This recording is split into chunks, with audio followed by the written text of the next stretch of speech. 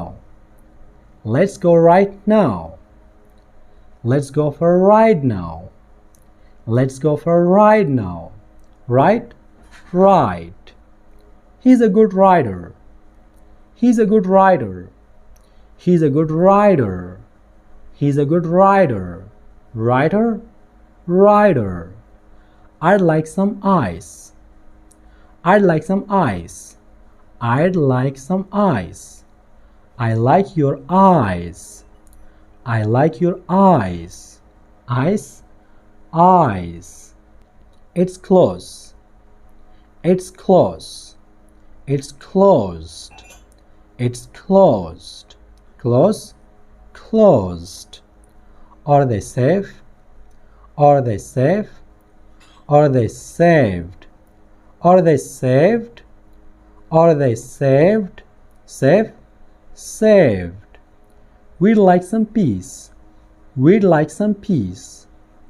We'd like some peace. We'd like some peace. Peace? Peace. Did he give advice to you? Did he give advice to you? Did he advise you? Did he advise you? Advice? Advise. What is the price? What is the price? What's the price?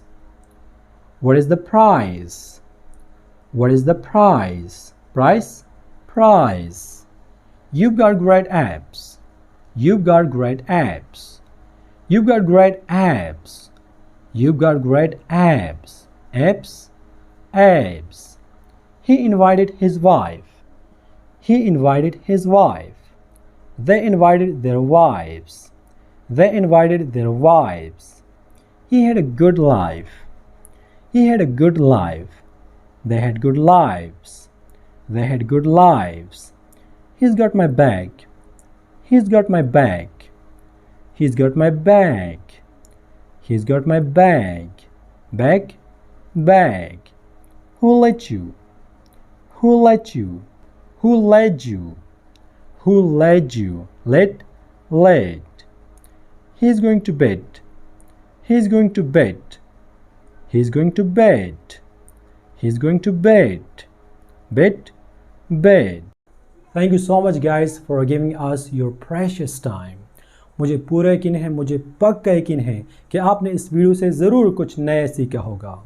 यहाँ पर इस बात को याद रखना कि ये एक कंप्लीट कोर्स नहीं था, ये the American accent training course का सिर्फ और सिर्फ पहला पार्ट था, उसका सिर्फ एक हिस्सा था। इसके बाद और क्लासेस आएंगे जिसमें आप TH, L, R और इस तरह के बहुत सारे साउंड सीखोगे। ये थोड़ा लंबा चौड़ा भी था लेकिन इंतहाई अहम था। इसके बाद और क्लासेस भी आएंगे। और जैसा कि वीडियो के स्टार्ट में हमने आपको बताया था कि वीडियो के एंड में हम आपके साथ एक इंतहाई अहम टिप शेयर करेंगे, एक इंतहाई अहम बात जिसको अगर आप नहीं समझोगे, जिसको अगर आप स्किप करोगे तो फिर भी आप इस कोर्स में कामयाब नहीं हो सकते। तो बात क्या है, वो टिप क्या है? याद रखना कि इस कोर्स को या इस वीडियो को सिर्फ एक बार देखने से कुछ ख़ास नहीं होगा। आपने इसको एक बार देखा तो आपने कुछ नया सीखा। मैं गारंटी देता हूँ अगर आप इस वीडियो को दोबारा देखते हो तो आप और नई चीज़ें सीखोगे। अगर आप तीसरी बार देखते हो तो आप और नई चीज़ें सीखोगे और इस तरह सीखते जाओगे। यहाँ पर मेरा सिंपली बस सिर्फ ये मतलब है कि जब तक आप किसी साउंड में, किसी आवाज़ में माहिर नहीं बन जाते, जब तक आपको ये नहीं लगता कि बस अब मैंने इसको मास्टर किया है, मैंने इसको सीखा है और इस साउंड में मैं अब माहिर हूँ, तो तब तक आपने आगे नहीं जाना। तब तक आपने इस वीडियो को अगेन एंड अगेन देखना है। और अगर आपने नोटबुक में लिखा है तो फिर नोटबुक में देखो, पढ़ो अगेन एंड अगेन, सुबह शाम जब भी आप फारिग होते हो तो इसको दोबारा दोबारा देखो। बस यही वो ज़रूरी बात थी जिसको हम आपके साथ शेयर करना चाहते थे। अब यहाँ पर एंड में काइंडली अगर आपने हमारे इस चैनल को सब्सक्राइब नहीं किया है तो प्लीज़ मेहरबानी करके हमारे इस चैनल को सब्सक्राइब कीजिए और हमें सपोर्ट कीजिए। तो इंशाल्लाह हम आपके लिए वो कंटेंट बिल्कुल फ्री में लाते रहेंगे जिसके लोग पैसे चार्ज करते हैं। अगर आपका कोई भी सवाल हो मेरे बारे में, इस चैनल के बारे में, इस कोर्स के बारे में, जो भी हो, तो नीचे कमेंट सेक्शन में जाकर आप कमेंट में हमसे पूछ सकते हो। एंड इंशाल्लाह I will try my best to get back to you as soon as possible. See you inshallah next time with another video. Until take care and Palam Sparam.